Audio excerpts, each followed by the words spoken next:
Boa noite, pessoal. Tem que mutar os microfones, tá? Bom, hoje é a terceira aula do curso Optimims, sexta-feira, 21 de junho, e a gente vai falar sobre a escalabilidade da Ethereum, né? Sobre as propostas de melhorias da Ethereum, que em inglês é EIP, Ethereum Improvement Proposals. Também vamos falar sobre as solicitações de comentários da Ethereum, que vem do inglês ERC, que é Ethereum Request for Comments.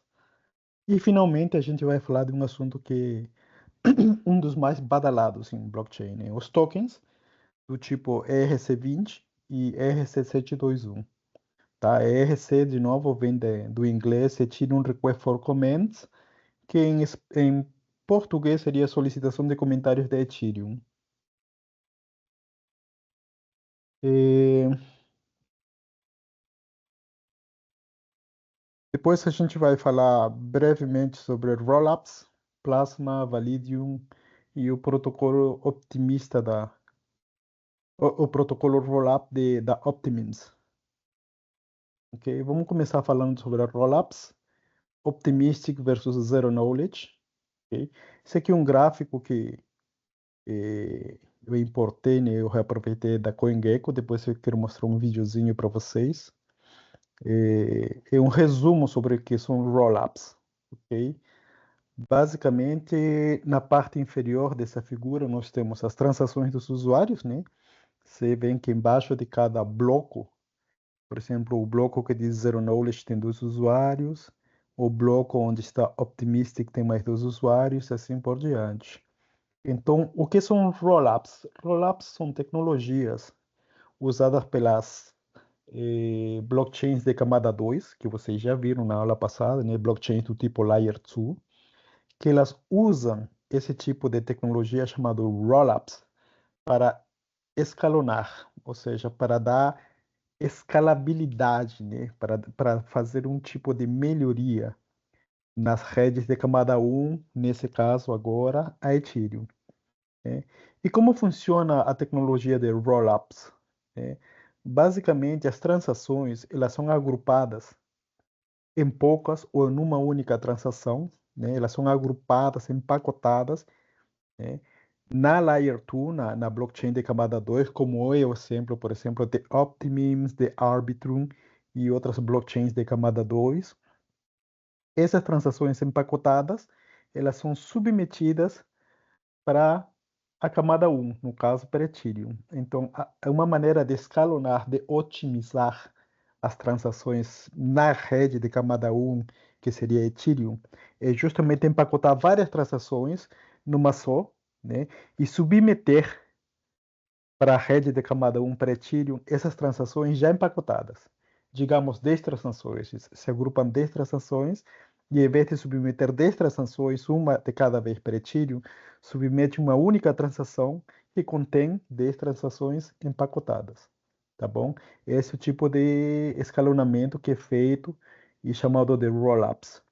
Agora, existem dois tipos de escalonamento rollups, né? Como vocês veem, um é o Zero Knowledge, que está em roxo ali, e o outro que está em branquinho, que é a transação da camada 2. Em branquinho está Optimistic. Então, temos dois tipos de rollups, as Optimistics e as Zero Knowledge, né?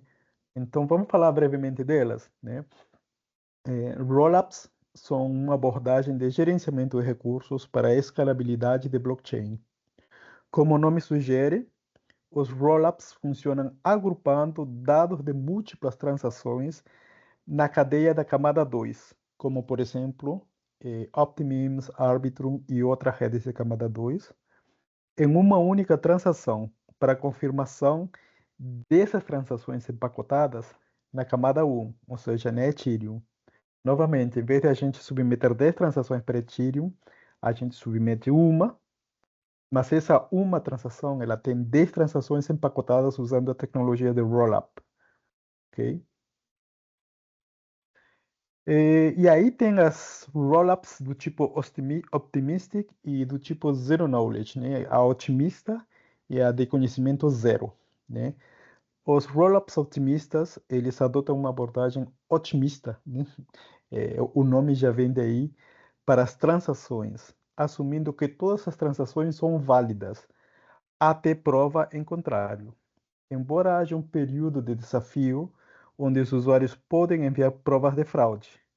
No entanto, os rollups de conhecimento zero usam provas de validade para confirmar que cada transação é válida antes de enviar os dados para a camada 1. Então, vamos digerir isso aí, né? As rollups do tipo otimista, elas enviam as transações, eles empacotam as transações e enviam para a camada 1, para Ethereum, sem validação, ok? Isso significa que deve ser muito rápido, né?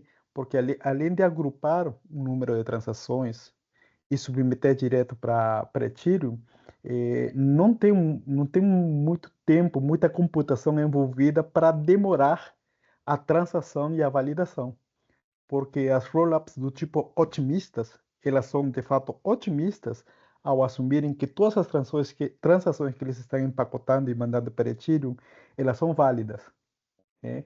E aí você fala para mim, mas e se não forem?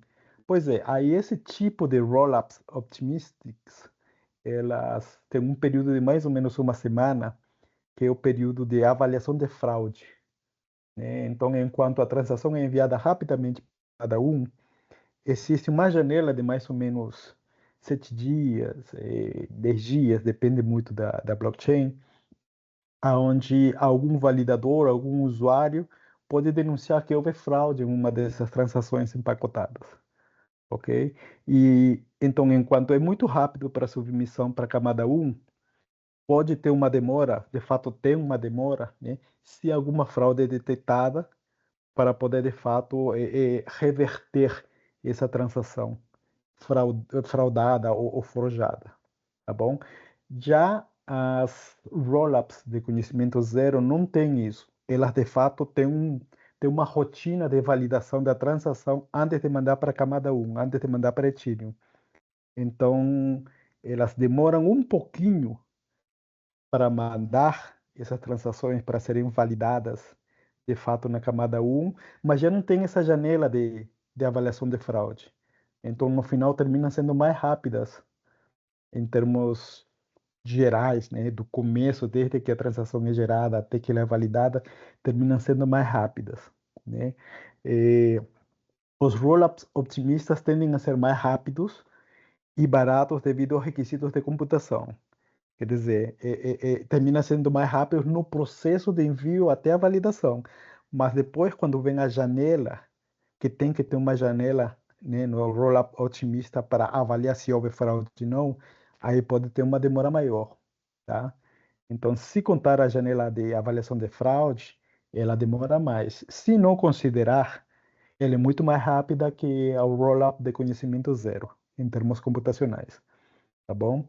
Embora os usuários tenham que esperar que o período de desafio decorra antes que as retiradas sejam processadas, que é o que a gente tem comentado.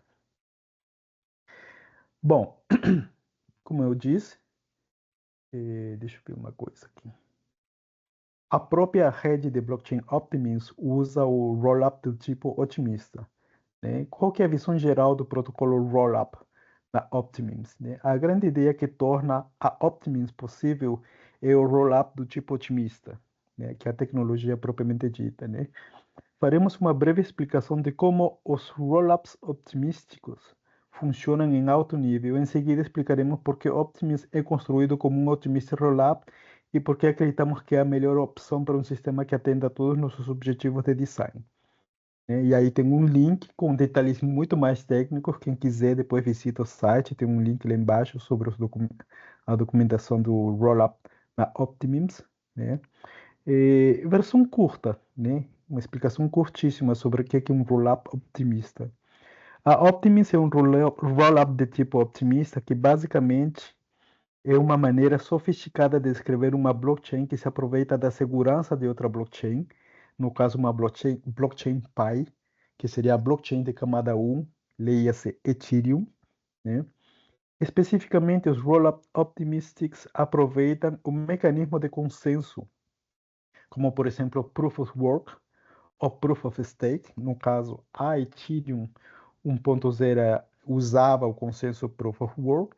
A Ethereum 2.0 usa o Proof of Stake, é um outro algoritmo de consenso. Então, hoje em dia, todas as L2, as blockchains de camada 2, elas se aproveitam do mecanismo de consenso Proof of Stake de Ethereum 2.0. Proof of Work não existe mais na Ethereum 2.0, tá bom? E de sua cadeia pai, em vez de fornecer o seu próprio. No caso da OpenMainnet, ou seja, da rede mainnet de produção da Optimism, essa blockchain pai é Ethereum, ok? Então, assim, de novo, por que replicar o mecanismo de consenso da Ethereum se ela já é bom o suficiente? Ela é demorada, mas pelo fato dela ser demorada, existem essas opções de escalonamento do tipo rollups e outros que ajudam a acelerar o processo como um todo. Então, assim, não faz sentido replicar todo o mecanismo de consenso, Proof of Stake de Ethereum. Sim, podem se fazer aprimoramentos em outras fases das transações para depois aproveitar a melhor parte de segurança que a Ethereum oferece, que seria o mecanismo Proof of Stake. Eu não sei se tem alguma pergunta até aqui, eu posso dar uma paradinha e responder. Quem está lendo os comentários aí. Tem algumas perguntas. Vamos, Não, pode vamos. falar, Mariana. Pode controlar aí, porque eu não anotei aqui todas. Tudo bem. Uma das perguntas foi feita pelo Leonardo Vaz. Ele perguntou: não existe validadores na Layer 2 como a Optimism, já que eles confiam o consensual Layer 1? Caso positivo, como eu garanto que muitas transações fraudulentas sejam enviadas? Então, excelente pergunta. Todas as L2, elas reaproveitam o mecanismo de consenso, né, da blockchain Pi. No caso, a blockchain Pi é Ethereum. Se estamos falando de Optimism, se estamos falando de Arbitrum, a blockchain Pi delas é Ethereum. Assim como também é a Polygon. A Polygon também é uma Layer 2, uma blockchain de camada 2. No caso dos Optimistic Rollups, tem uma janela de mais ou menos uma semana, 10 dias, que é o espaço que os usuários, ou de alguma maneira algum validador da própria Ethereum, né, use para detectar se houve fraude ou não, tá? Então, assim, de maneira geral, a transação é muito rápida quando você usa um Optimistic Rollup, porque não tem a fase de validação. O protocolo Rollup, ele assume que todas as transações são válidas por default, ok? Lá na frente, depois que foi validado, aí tem uma janela para detecção de fraude, e aí, se for detectada a fraude, tem que reverter a transação. Aí eles têm um mecanismo para reverter essa transação fraudulenta. E aí a pessoa que cometeu a fraude, no caso a carteira, ou inclusive o validador que não conseguiu detectar a fraude, ele pode em algum momento ser penalizado por aquilo, tá bom? Acho que era essa a pergunta. Uhum. Tem mais uma pergunta do André. Considerando as optimistic rollups, como acontece o processo de reversão de contratos na Layer 1 quando a transação fraudulenta é aprovada? Eu não sei explicar. O assunto é técnico, tá bom? Eu não sei explicar. A princípio não estava nos sílabos, mas eu estou deixando o link ali dos documents, dos Docs Optimims. Se vocês clicarem nesse link que diz especificações do protocolo, lá tem toda a parte técnica de como é feita a reversão da transação, caso ela seja comprovadamente fraudulenta, tá bom? Mas é técnico, não é simples, não. Uhum. Tem mais uma pergunta do Ítalo Vinícius Ferreira. Ele fala: a rede Cosmos também utiliza esse mecanismo de empacotamento para fazer interoperações para as zonas comunicando através do IBC. Porém, na aula passada foi dita ela era de camada 0. E essa questão de escalabilidade é referente à camada 2. Ela pode fazer parte das duas camadas, tanto como base como escalabilidade? Então, são tecnologias completamente diferentes, né? São dois universos completamente diferentes, né? A Cosmos Hub, né? Ela é considerada pela maioria como uma rede de camada zero, tá bom? Porque ela facilita por meio da sua tecnologia, né, do seu stack, do Cosmos Stack, que outras redes cresçam a partir dela, sejam replicadas ou aprimoradas a partir dela. Então, assim, quando a gente fala de optimistic rollups em Ethereum, não necessariamente isso se aplica a Cosmos, tá bom? Eles têm mecanismo, aliás, de fato, é muito rápido o mecanismo de validação da Cosmos. Se não me engano, eles usam um protocolo que chama CosmWasm.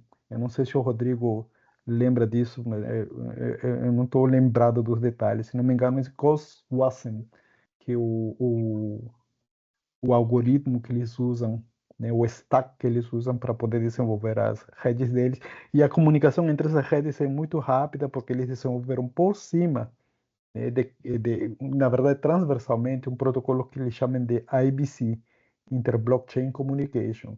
Aí eles conseguem trocar tokens com muita facilidade, transparentemente, entre todas as redes que fazem parte do ecossistema Cosmos. Tá bom? Só mais uma pergunta. Essa transação fica armazenada onde? Pois se for para blockchain de camada 2, não teria como reverter, certo? Do Renan Ferreira, essa pergunta. Então, a princípio, essa transação, ela vai para a camada 1, tá? Agora, o processo exato, de como ela é revertida, eu não sei explicar agora, mas é bom que eu posso ler e eu posso tentar explicar para vocês semana que vem, tá bom? O protocolo manda que a transação seja validada e enviada para a camada 1, e depois de alguns dias, se detectada for a fraude, essa transação tem que ser revertida. Agora, como que eles conseguem reverter, eu não sei. Tá bom? Não sei explicar hoje.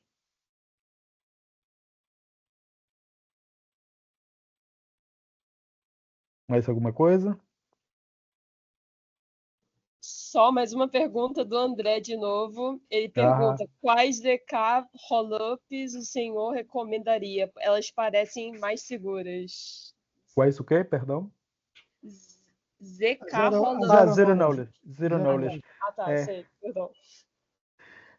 olha, eu acho que, de maneira geral, veja bem, de maneira geral, todas essas L2, elas estão usando a segurança de Ethereum.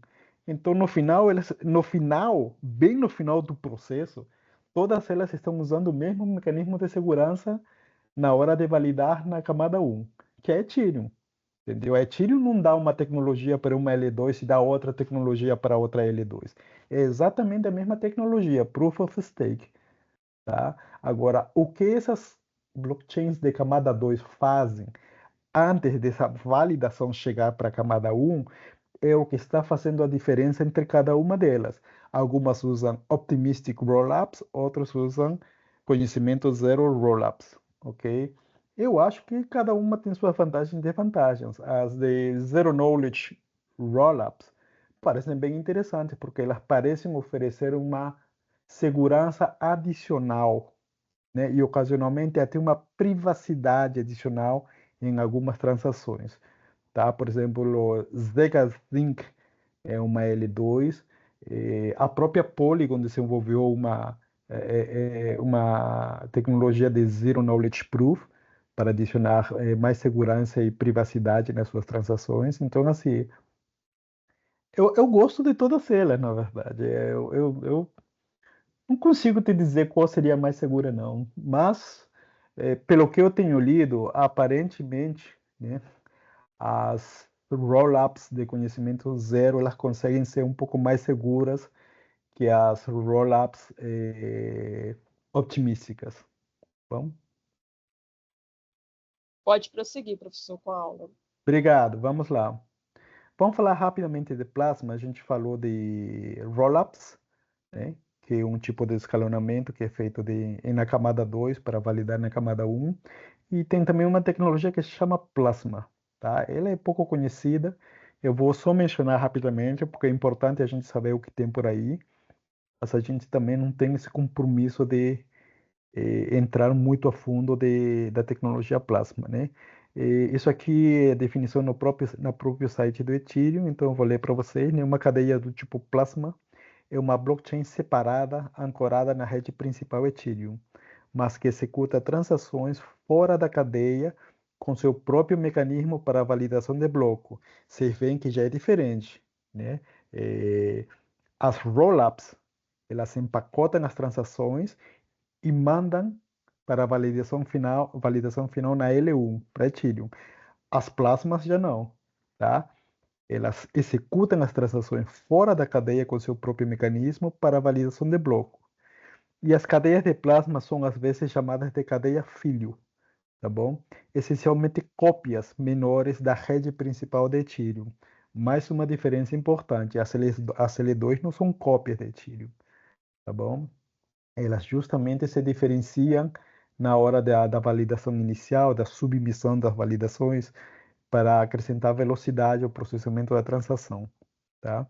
O uso de cadeias do tipo plasma usam, né, ocasionalmente usam provas de fraude, coisa parecida às rollups do tipo otimistas, para arbitrar disputas. As árvores Merkle permitem a criação de uma pilha infinita dessas cadeias que podem trabalhar para descarregar a largura de banda das cadeias pais, incluindo Ethereum Mainnet. No entanto, embora essas cadeias obtenham alguma segurança do Ethereum através das provas de fraude, a sua segurança e eficiência são afetadas por várias limitações de design.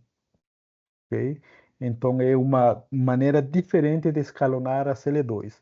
Temos as rollups do tipo conhecimento zero e do tipo otimistas, e temos também as cadeias do tipo plasma. A terceira categoria de escalonamento, de aprimoramento da Ethereum, no caso, seria a Validium, que em português foi traduzido como Validio, né? A Validium é uma solução de escalonamento que reforça a integridade das transações usando provas de validade como ZK Rollups, ou seja, rollups de conhecimento zero, mas não armazena dados de transações na rede principal Ethereum. Okay? Embora a disponibilidade de dados fora da cadeia introduza compensações, ela pode levar a melhoras massivas na escalabilidade. Validiums podem processar aproximadamente 9.000 transações ou mais por segundo, que é de fato remarcável, tá? É bastante transação. Então tá aí, as três principais tecnologias de escalonamento, as rollups, que foi a primeira que a gente falou, depois veio a tecnologia Plasma e finalmente Validium, tá? Todas são tentativas, todas são iniciativas de escalonar a cadeia pai, no caso, a Ethereum, tá? Justamente porque o problema está na velocidade com que as transações são processadas na Ethereum, tá? Elas são lentas. Então, essas tecnologias, essas abordagens, tentam acelerar esse processo de validação das transações no começo, no meio e algumas vezes no fim. Bom, vamos continuar falando de Ethereum. A Ethereum, por ser uma blockchain de camada 1, ela, como rede de blockchain, ela precisa se aprimorar, né? Então, tem dois tipos de propostas, dois tipos de aprimoramentos que são feitos na Ethereum, né? A primeira é a proposta de melhorias da Ethereum, que vem do inglês Ethereum Improvement Proposals. E aí, a gente pode vir para aqui para o site, para o próprio site de Ethereum. Essa página tem em português, então é bem legal de acessar e aprender, né? As EIPs são padrões especificando novos recursos ou processos potenciais para Ethereum. As EIPs contêm especificações técnicas para as mudanças propostas e agem como fonte da verdade para a comunidade. Atualizações da rede e padrões de aplicativos para Ethereum são discutidos e desenvolvidos através do processo EIP. Ou seja, toda vez que a gente vê um upgrade, uma nova funcionalidade ou uma versão aprimorada da Ethereum, ela foi feita através desse processo que chama EIPs, Ethereum Improvement Proposals, tá bom? Tem que ter um consenso da maioria de desenvolvedores da comunidade Ethereum para que essa proposta seja aceita, se bata o martelo sobre a adoção dessa nova proposta, sobre esse aprimoramento, e no final ela tem que ser adotada pela maioria da comunidade de desenvolvedores. E aí a gente vê a melhoria acontecer, né? Um aprimoramento da rede. Qualquer um da comunidade Ethereum tem a capacidade de criar um EIP. Diretrizes para escrever EIPs estão incluídas no GitHub, no caso. Uma EIP deve fornecer principalmente uma especificação técnica concisa, com um pouco de motivação. O autor da EIP é responsável por obter consenso dentro da comunidade e documentar opiniões alternativas. Dada a alta barreira técnica para enviar uma EIP bem elaborada, historicamente a maioria dos autores da EIP são geralmente desenvolvedores de aplicativos ou protocolos, ou seja, os desenvolvedores sênior que participam do desenvolvimento da própria Ethereum, tá bom? Por que as EIPs são importantes? Elas desempenham um papel central em como as mudanças acontecem e são documentadas na Ethereum. São a forma de as pessoas proporem, debaterem e adotarem alterações. Existem diferentes tipos de EIPs, incluindo centrais para alterações de protocolo de baixo nível, que afetam o consenso e exigem uma atualização de rede, como EIP 1559, e RCs para padrões de aplicativos como EIP 20 e EIP 721. Tá? ERCs são outro tipo de contribuições para a rede da Ethereum. Cada atualização da rede consiste em um conjunto de EIPs que precisam ser implementados por cada cliente Ethereum na rede. Isso significa que para estar em consenso com outros clientes na rede principal de Ethereum, os desenvolvedores do cliente, alguém tem que... Microfone aberto aí. Isso significa que para estar em consenso com outros clientes na rede principal de Ethereum, os desenvolvedores do cliente precisam ter certeza de que todos irão implementar as EIPs necessárias. Além de fornecer uma especificação técnica para mudanças, as EIPs são a unidade em torno da qual a governança acontece na Ethereum. Qualquer um pode propor um EIP e em seguida vários stakeholders da comunidade irão discutir como determinar se ela deve ser adotada como padrão ou incluída em uma melhoria da rede. Como as EIPs não centrais não precisam ser adotadas por todos os aplicativos, por exemplo, eu criar um token diferente do ERC20, embora as EIPs centrais devam ser amplamente adotadas, porque todos os nós devem ser atualizados para se manterem parte da mesma rede, as EIPs centrais exigem um consenso mais amplo dentro da comunidade da qual as EIPs não centrais. Ou seja, basicamente, as mudanças mais importantes que a gente viu ou verá na Ethereum, elas são consequência de EIPs aprovadas em consenso pela maioria de desenvolvedores, que decidiram que aquela modificação, aquele aprimoramento é importante e deve ser feito na rede, tá bom? Então, é um dos mecanismos principais de evolução de aprimoramento da rede Ethereum. Para quem gosta de detalhes técnicos, está aí o GitHub, né? Lembrando que tudo isso que a gente está falando é software, é código, então assim, quando a gente fala de um EIP, tem uma proposta escrita, tem um código por trás dele, e absolutamente toda essa documentação, tanto as justificativas como o próprio código, está disponível aberto no GitHub. Então, assim, para os curiosos que gostam de mais detalhes técnicos, é só visitar o GitHub aí de Ethereum, que vai encontrar todas as propostas de EIPs ER6 e assim por diante. Bom, aí tem a segunda forma de contribuição com a rede Ethereum, né? Então, além da EIP, a gente tem os ERCs, que são os Ethereum Request for Comments, ou solicitação de comentários da Ethereum, né? Isso aqui é do GitHub, dos IRCs, né?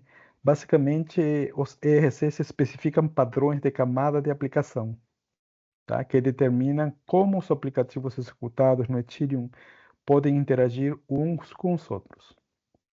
Mas o que isso significa? Né? Se a gente for comparar o que é um EIP ou como ele se diferencia de um ERC, um ERC, um Ethereum Request for Comments, delineia as regras e as especificações que os desenvolvedores devem seguir ao criar novos recursos. Por exemplo, tokens, bibliotecas ou contratos inteligentes dentro da blockchain da Ethereum. Assim, enquanto os EIPs são usados para sugerir melhorias na própria rede Ethereum, os ERCs são usados para criar novos tokens ou padrões baseados em Ethereum, como os tokens do tipo ERC20 e os tokens não fungíveis ERC721. Essencialmente, o ERC é uma subcategoria do EIP, ou seja, resumidamente, os ERCs eles não afetam as bases, né, o coração da rede propriamente dito. Os EIP, sim, elas são mudanças extremamente importantes que precisam de um consenso, de um amplo consenso da comunidade para serem implementadas. Os ERCs não. Se você propõe um novo tipo de ERC, aquilo não muda essencialmente a rede. Mas ela pode dar mais versatilidade em termos de comunicação ou de aplicativos para a rede, mas ela não muda, né, o padrão, né, o coração propriamente dito do código da Ethereum. Mais alguma pergunta até aqui, gente? Tem algumas perguntas, sim, professor. Posso falar? Vamos embora. O André perguntou: o senhor poderia citar, por favor, alguns casos de uso que são válidos para utilizar a tecnologia da Validium? Não, eu conheço muito pouco sobre Validium e sobre Plasma, né? De maneira geral, não sou familiarizado, tá? Por isso que eu sempre coloco esses links para as pessoas que querem um aprofundamento maior, elas irem lá e matarem a curiosidade, tá bom? Até porque não está no escopo do curso a gente se aprofundar nesses tipos de escalonamento, tá bom? Só tem mais uma pergunta da Ana Cunha. Ela perguntou qual o tamanho da comunidade de desenvolvedores da Ethereum, eu acho. Então, eu justamente estava lendo sobre isso hoje e eu acho que todo o ecossistema de blockchain tem aproximadamente 200 mil desenvolvedores. Eu arrisco a dizer facilmente que mais da metade esteja na Ethereum. Então, assim, por baixo, muito por baixo, devem ser 100 mil desenvolvedores trabalhando no grande ecossistema de Ethereum, né? Não apenas na Ethereum camada 1, tá bom? Pode seguir, professor. Tá bom, obrigado. Vamos falar sobre os tokens, né? Os tokens do tipo ERC20 e ERC721, que é o que a gente mais conhece, mas esse código aí é um pouco estranho. As ERCs, como a gente acabou de falar, são propostas, né, de software de aprimoramento minoritários, mais em termos de aplicativos, na rede Ethereum, né? Mas a gente conhece esses ERCs também como tokens. Então vamos lá. Os ERCs geralmente são propostas de tokens. Por exemplo, temos ERC20, ERC1363, 721, 2309, 4400, 4907, 777, 1155, 4626. É um número razoável de ERCs ou de tokens. Tá? A gente pode chamar tranquilamente de tokens, que não vai estar falando besteira. Tá? Então, assim, os mais conhecidos são o primeiro, o ERC20, e o terceiro, que é o ERC721. O ERC20 é uma interface padrão para tokens fungíveis, intermutáveis, como tokens de votação, tokens de staking ou moedas virtuais, ou as famosas criptomoedas, tá? Que todo mundo já ouviu falar de alguma maneira.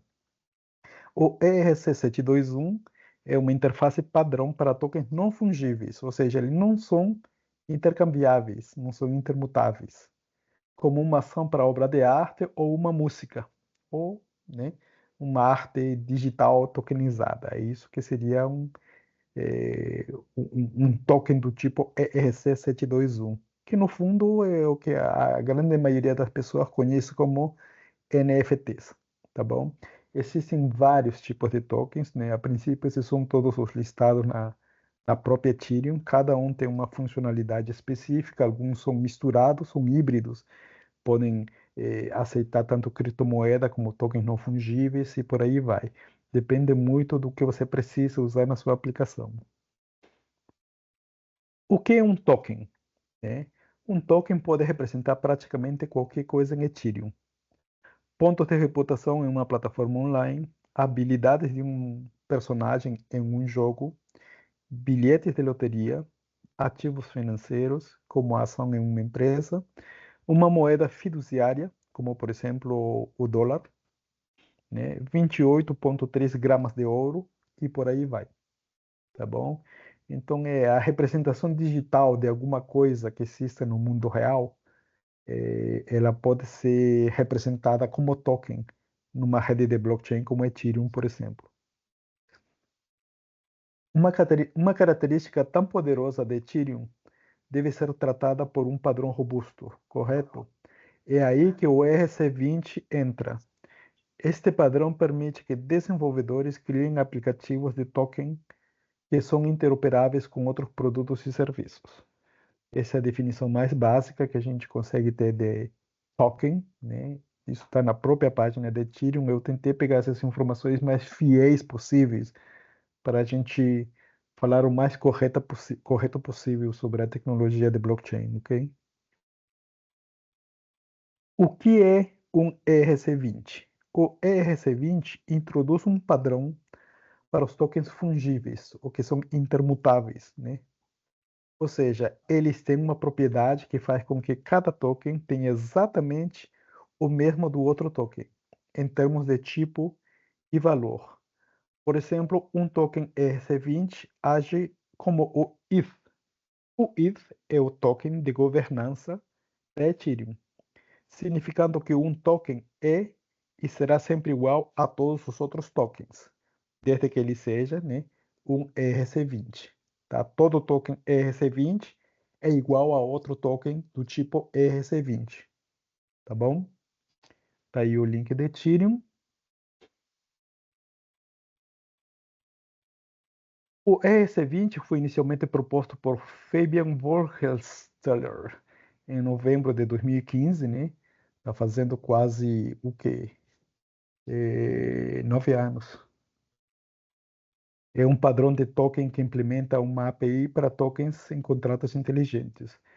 Exemplos de funcionalidades que o ERC20 fornece: transferir tokens de uma conta para outra, ou seja, de uma carteira para outra, obter o saldo atual de tokens em uma conta, obter a oferta total de tokens disponíveis na rede, aprovar se uma quantidade de tokens de uma conta pode ser gasta por uma conta de terceiros.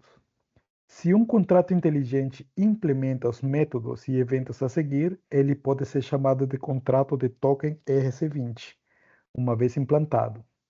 Okay? É responsável por fazer um acompanhamento dos tokens criados no Ethereum, ou seja, por trás de todo token tem um smart contract, né, que implementa esse token e é responsável por acompanhar os tokens criados no Ethereum. Depois eu vou mostrar o Explorer da Ethereum aqui para vocês verem todos os tokens que tem até hoje.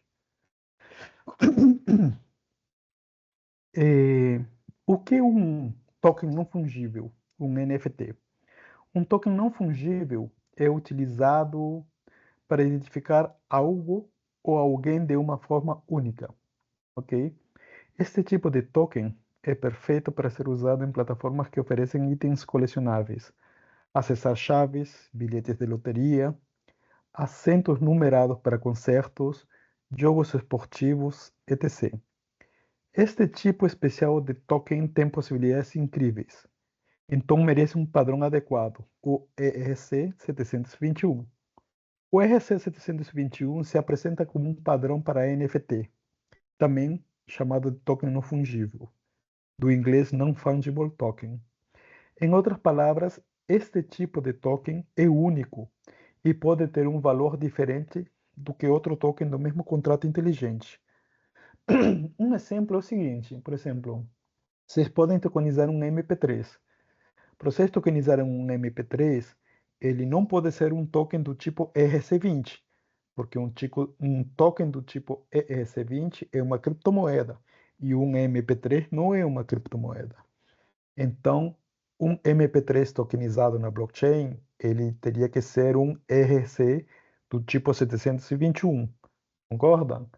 Então, esse MP3 é um token 721.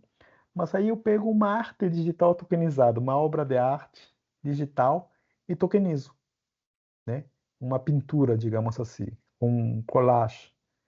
Ela também não pode ser um ERC20, porque ERC20 é uma criptomoeda e uma arte digital tokenizada não é uma criptomoeda. Então nós temos um novo tipo de ERC721. Aqueles dois ERC721, eles são ambos NFTs, tokens não fungíveis, só que um é um MP3 e o outro é uma arte digital tokenizada. Então, apesar dos dois serem NFTs, ou serem ERC do tipo 721, eles são completamente diferentes. E isso não aconteceria com o ERC20, que são criptomoedas.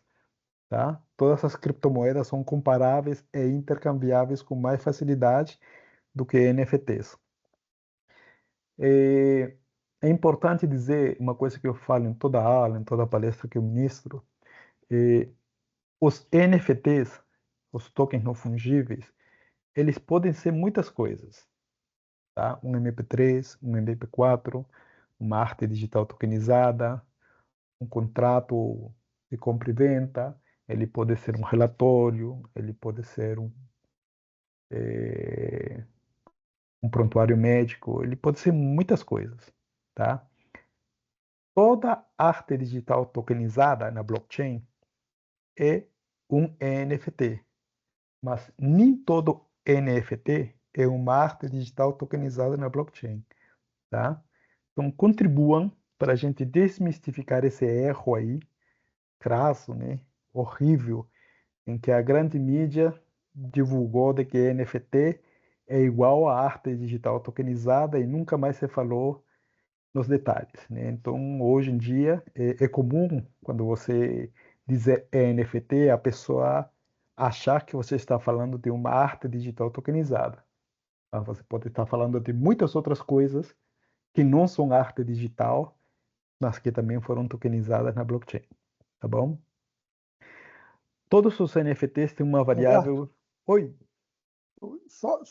uma questão que muita gente faz confusão quando a gente fala em RC721, Uhum, é que a gente fala que RC721 é um token não fungível, é um token único, cada token é diferente do outro, uhum, mas isso não significa dizer que a gente não possa ter cópias do mesmo conteúdo do token. Por sim. exemplo, o MP3, eu posso criar 100 cópias de um Uhum, token com o mesmo MP3. E ainda uhum. assim, são tokens distintos e que eu posso dar valores diferentes para cada um dos 100 tokens. Perfeito. É o que a gente chama de coleção, né? Eu posso ter uma coleção de MP3, onde cada MP3 é um bloco diferente na blockchain.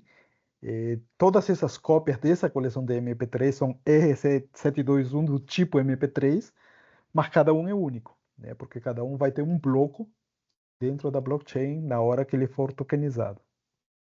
Era isso? É isso mesmo, exato. Beleza. Obrigado pela ajuda aí. É, Então, qualquer contrato do tipo ERC721, o par contra QDRES, Unique 256, Token IT, deve ser globalmente único. Essa parte aqui é mais técnica, mas é para dizer, por exemplo, que um aplicativo descentralizado, uma DApp, pode ter um conversor que usa um token ID como entrada e retorna uma imagem de algo legal, como zumbis, armas, habilidades ou gatinhos incríveis. Tá? Então, assim, o mundo dos ERC721 é bem diferente do ERC20, que são as criptomoedas. Inicialmente, o ERC721, ele foi proposto por William Entriken, Dieter Shirley, Evans e Sachs em 2018, né? Ou seja, tem 6 anos. É mais recente, né? É um padrão de token não fungível que implementa uma API para tokens em contratos inteligentes. Oferece diferentes funcionalidades, como transferir tokens de uma conta para outra, né? A gente pode transferir nossos MP3 tokenizados, nossa arte digital tokenizado, nossos contratos de compra e venda, nossos prontuários eletrônicos, que são NFTs, né, que são arquivos digitais tokenizados. A gente pode transferir esses de uma conta para outra, ou seja, de uma carteira para outra, eh, para obter o saldo todo do token de uma conta e também a oferta total do token disponível na rede. Isso no caso de arte digital tokenizada, né, que já existem, inclusive, grandes marketplaces que hoje em dia disponibilizam essa arte digital tokenizada para poder vender e ter um valor competitivo de mercado. Além disso, ele também tem algumas outras funcionalidades, como aprovar que uma quantidade de token de uma conta pode ser gasta por uma conta de terceiros. Se um contrato inteligente implementa os métodos e eventos a seguir, ele pode ser chamado de contrato do token ERC721. De novo, né? Um NFT, né? Ou um token do tipo ERC721, ele tem geralmente um contrato inteligente que atende essas especificações do token ERC721 por trás dele. E uma vez implementado, é responsável por fazer um acompanhamento dos tokens criados na Ethereum. Então, da parte teórica era essa. Eu não sei se tem alguma pergunta, eu tenho alguma coisa para mostrar aqui. Se tiver alguma pergunta, agora.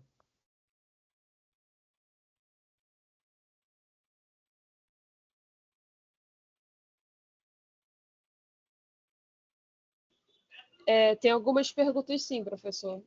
Vou falar. Pode falar. O Paulo Eduardo de Souza perguntou o que garante que as NFTs são únicas. Então, elas são únicas porque toda vez que você tokeniza, toda vez que você minta uma NFT, ela tem um bloco diferente. Então, a tokenização de cada NFT gera um bloco único, ok? Agora, de novo, a gente tem o conceito de coleções. Eu posso ter uma réplica, né? Eu posso ter 1000 cópias de uma arte digital tokenizada como parte da minha coleção, entendeu? Só que cada uma dessas 1000 cópias, quando for tokenizada, é um bloco diferente na blockchain, embora o conteúdo possa ser idêntico, tá bom? Como que eu vou diferenciar uma da outra? A única maneira de diferenciar uma da outra é pelo endereço do bloco gerado como consequência da tokenização de cada uma das cópias, tá bom? É de responsabilidade de quem tokeniza fazer cópias diferentes ou idênticas. Por exemplo, contratos de compra e venda. Você precisa de 1000 cópias na hora de ser tokenizado? Provavelmente não. Mas talvez 2 cópias, né? Uma para quem está comprando e outra para quem está vendendo. Talvez 2 cópias sejam suficientes, 2 cópias idênticas do mesmo contrato de compra e venda. Agora, você trabalha com arte digital tokenizado, onde é um mercado onde a raridade, né, é super valorizada. Então, não é bom ter mais de uma cópia de alguma coisa. Aquela arte tem que ser única.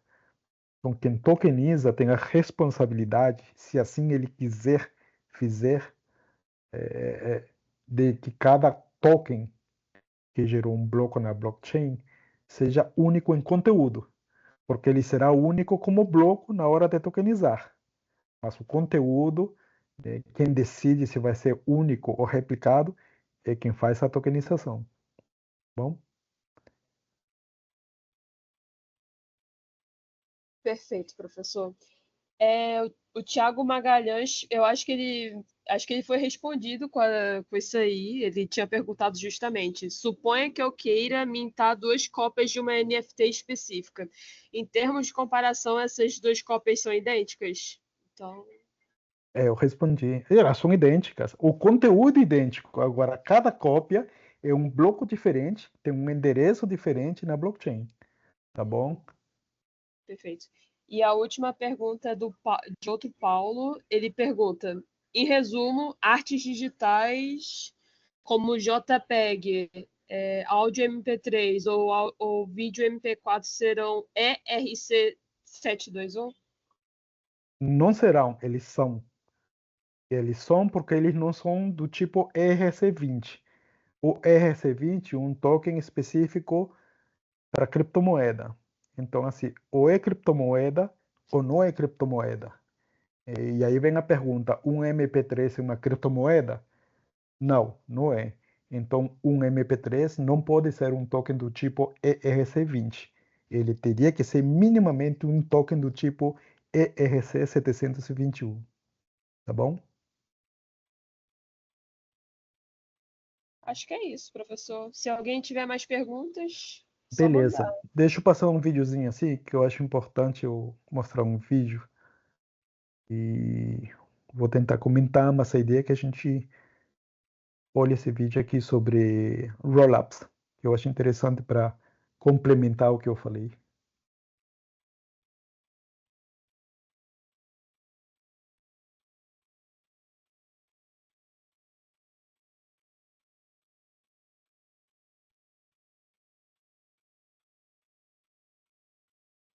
Todo mundo consegue ver minha janela aqui? Sim, Sim. vamos ver. Sim, sim. Maravilha. Então, eu deixei na tradução simultânea em It's no português. secret that Ethereum has scalability issues, and that's why layer 2 solutions like rollups have emerged. Today, we'll explore the 2 rollup scaling solutions, optimistic and zero knowledge rollup. But before we get into their differences, what are blockchain rollups in the first place? Simply put, they are a type of scaling solution that processes transactions on another blockchain, known as layer 2s, and then rolls them up into batches for inclusion on the main blockchain. Foi exatamente o que eu falei no começo da aula, né? Soluções de camada 2, blockchains de camada 2, eles podem adotar uma das tecnologias de escalonamento que é rollups, e aí pode ser do tipo otimista ou de conhecimento zero. Ambas, né, tanto as de conhecimento zero como as otimistas, elas empacotam as transações na camada 2 e submetem essas transações empacotadas para a camada 1, no caso para Ethereum validar.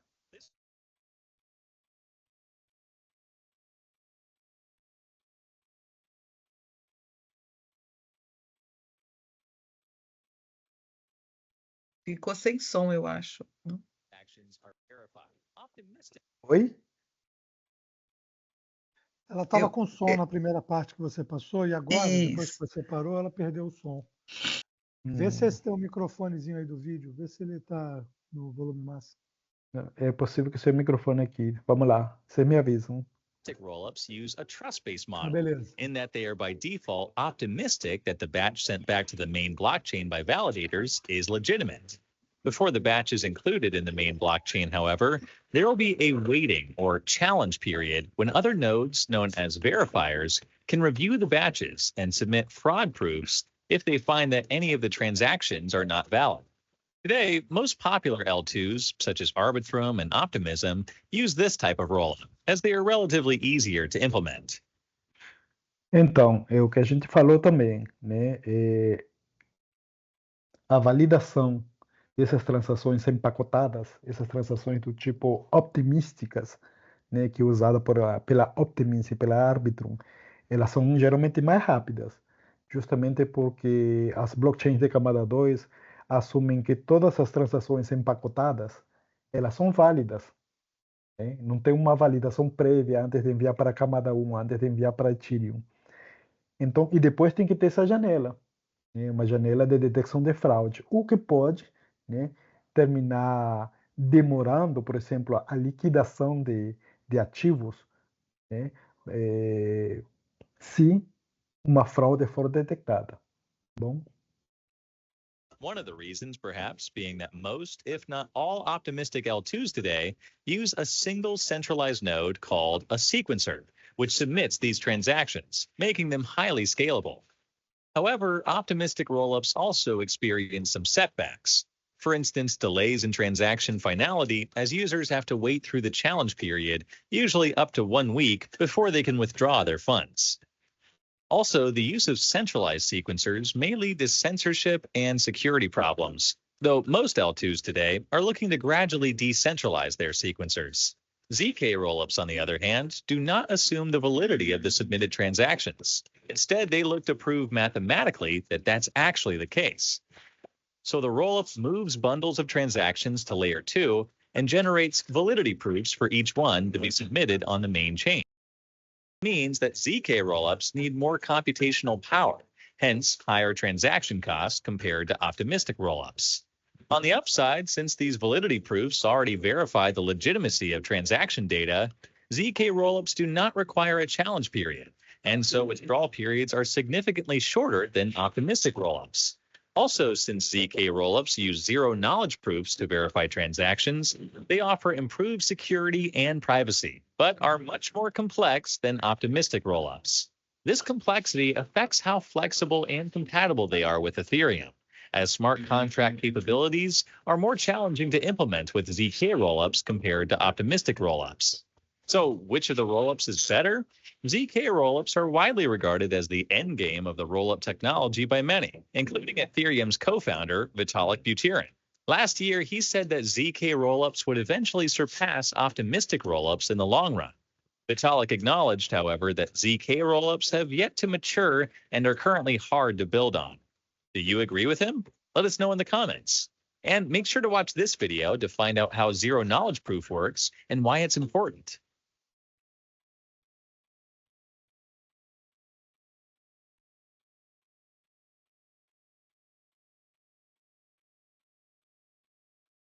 Seu microfone está Professor, mutado. Seu você estava microfone tá mutado.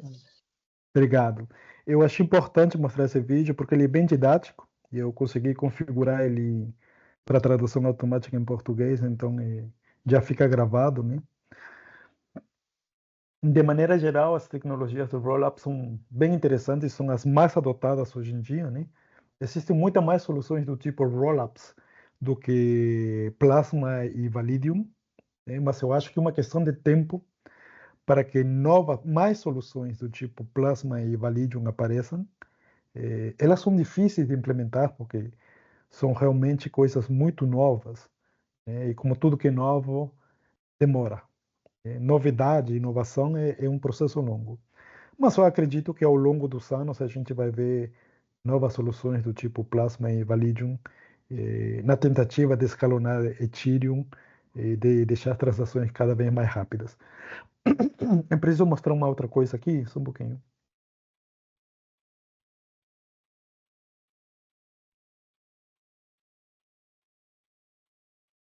Deixa eu compartilhar minha tela. Ok. Vocês conseguem ver minha tela aqui, né? Eu vou. Sim, já estamos vendo. Uhum. Eu vou para Etherscan primeiro, que eu quero que vocês vejam. Eu acho que eu já tinha mostrado isso aqui. Esse aqui é o Explorer da Ethereum, ok? Aqui a gente tem as transações, o tempo médio gasto em transações, o número de blocos que a gente e todo o número de blocos atualmente disponível. E aqui nós temos, né, os tokens. Se a gente for aqui, nessa página, nessa aba do Etherscan, que é o Explorer, o explorador da Ethereum, vocês vão ver que nós temos tokens do tipo ERC20, né? Quantidade de tokens ERC20 é gigantesca, tá bom? Tem mais ou menos 1.273.000 contratos encontrados, né? E ele está mostrando apenas 1.246 contratos, os seus respectivos tokens, que estão ok ou que têm uma reputação neutra, como está escrito aqui. O que isso significa? Que tem no mínimo 1.246 tipos de criptomoedas, porque cada contrato é um token do tipo ERC20 e um token do tipo ERC20 é uma criptomoeda.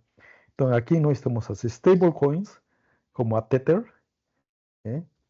Nós temos os altcoins, como a BNB, mais uma stablecoin USDC, altcoin XRP e assim vai, tá? Então assim, basicamente, cada rede de blockchain, seja de camada 1 ou de camada 2, tem pelo menos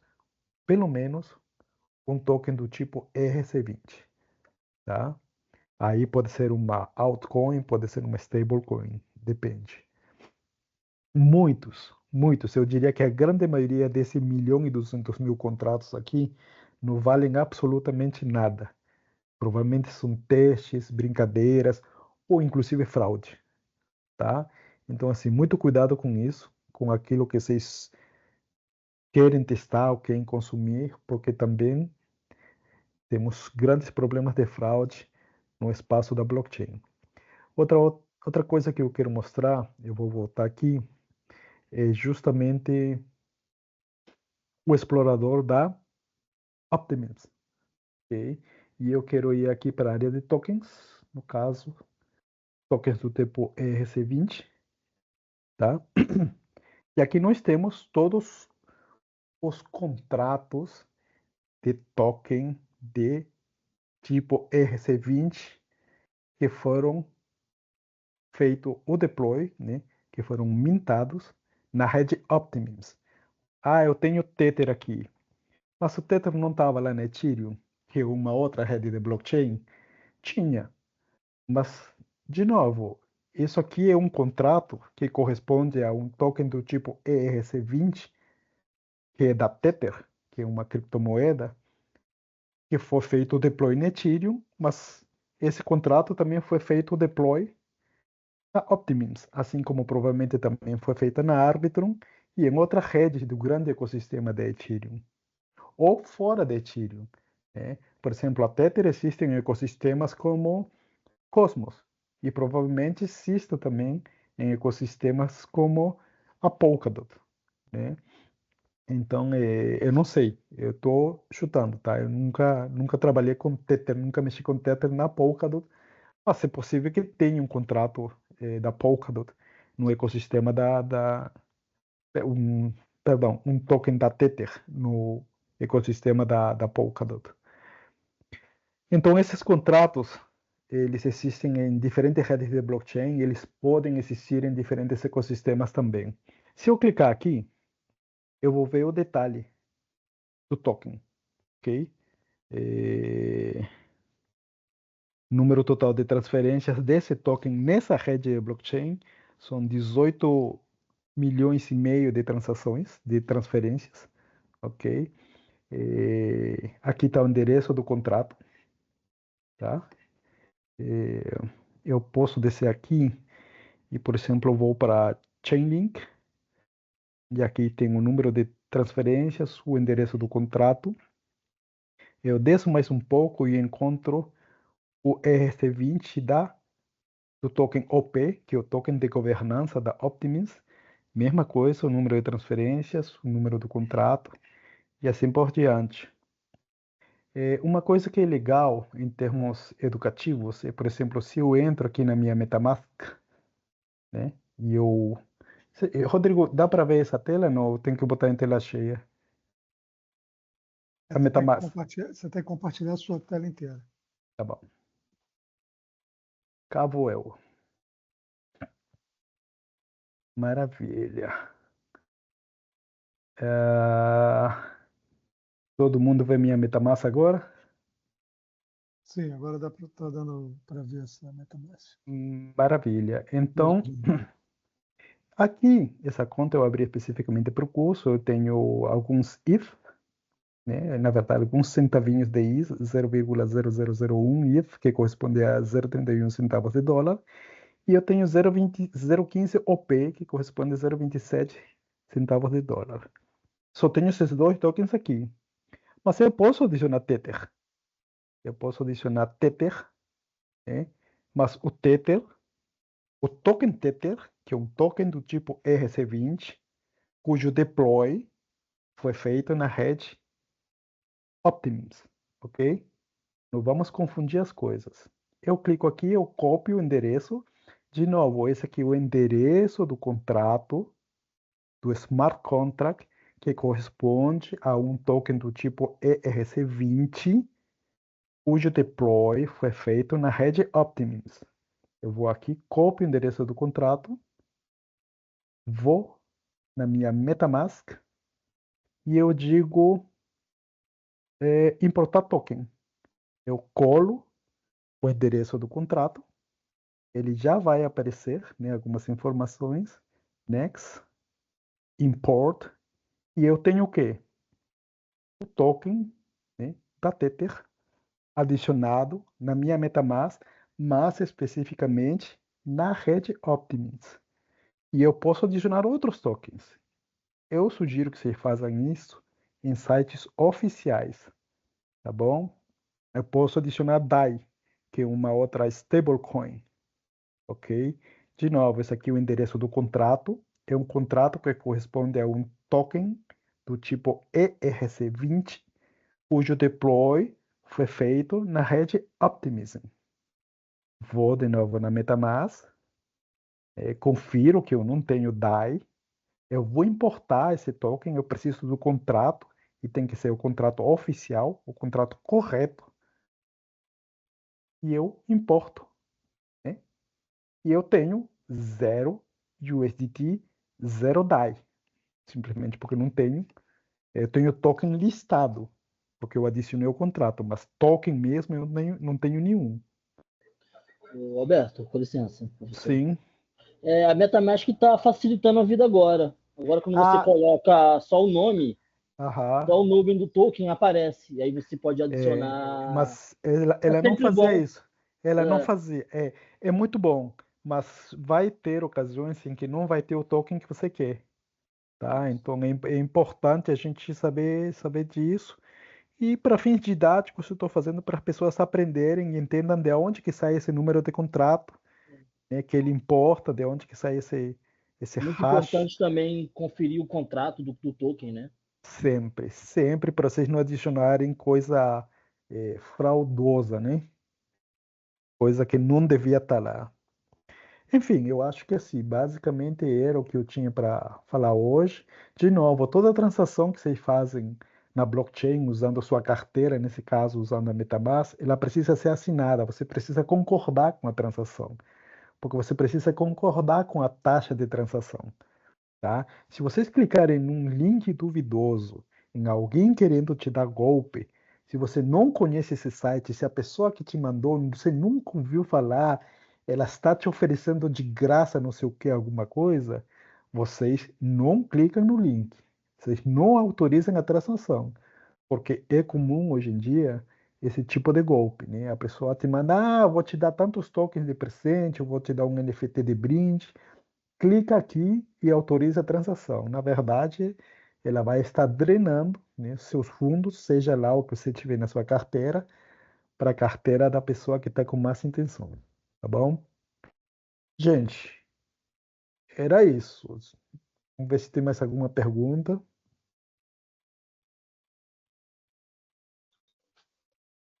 E por enquanto, não. Beleza. Falei bastante também, quase 7 horas já. Falta um pouquinho para 7. E, enfim, se alguém Alberto, tem quiser uma dúvida aqui complementar no alguma chat. coisa. Oi? Tem uma dúvida aqui no chat, ó. Vamos lá. É do Sérgio S.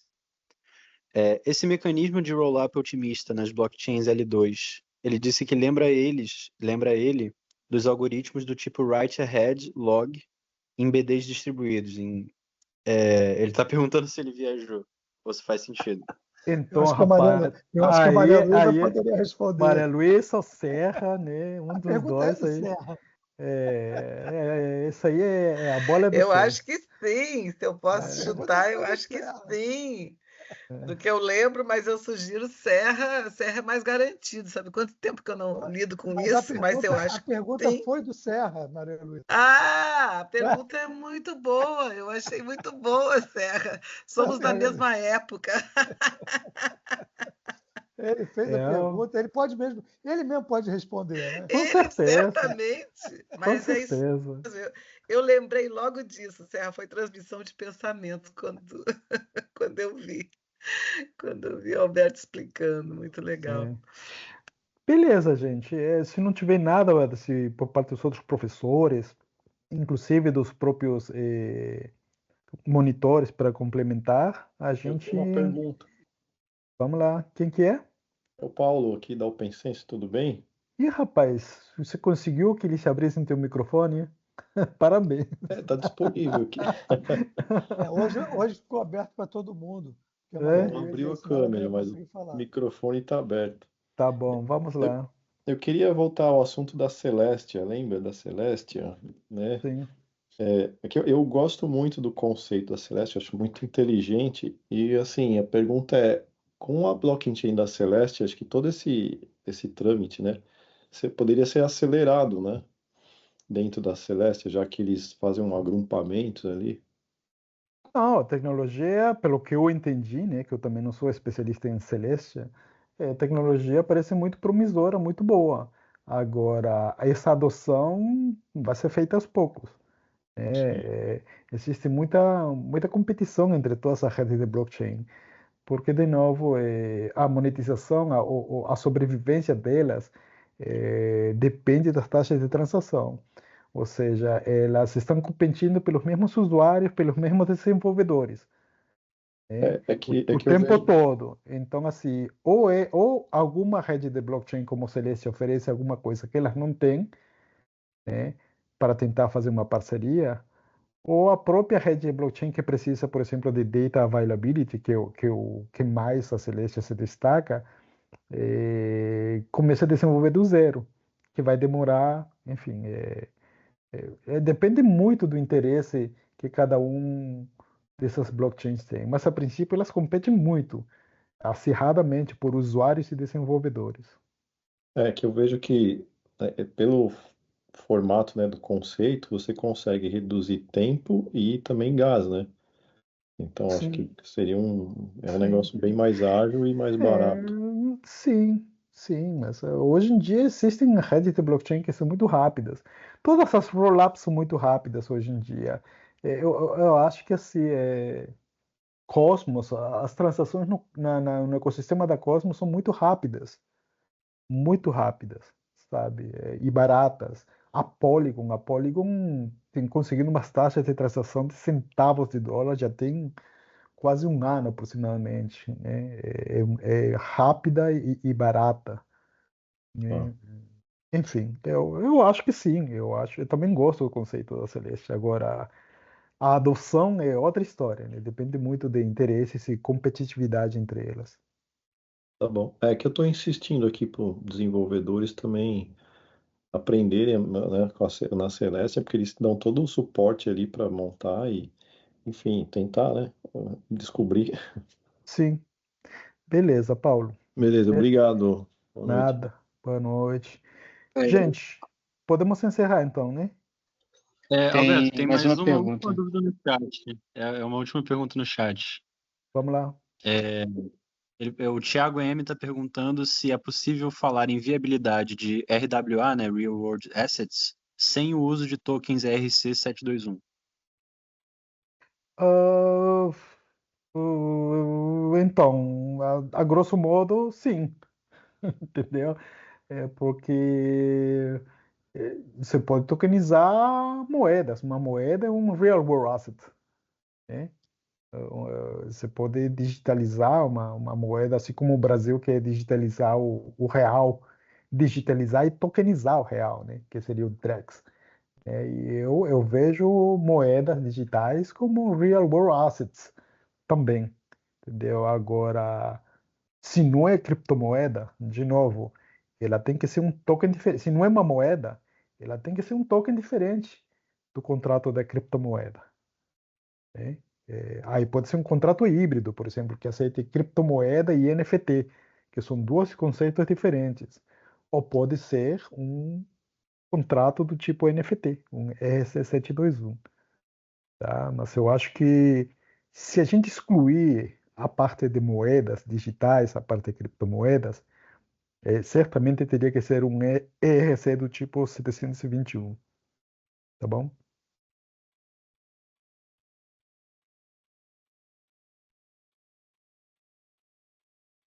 Beleza, gente. Muito obrigado. Foi divertido. Acho que teve bastante conteúdo hoje. Professor, tem só mais uma pergunta do Alan. Ele quer saber onde ele pode pegar referências acadêmicas em português sobre blockchain.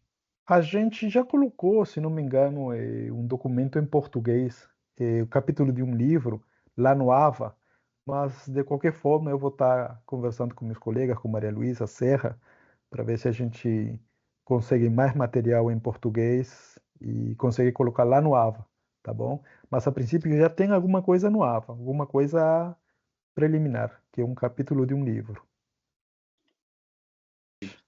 Obrigado.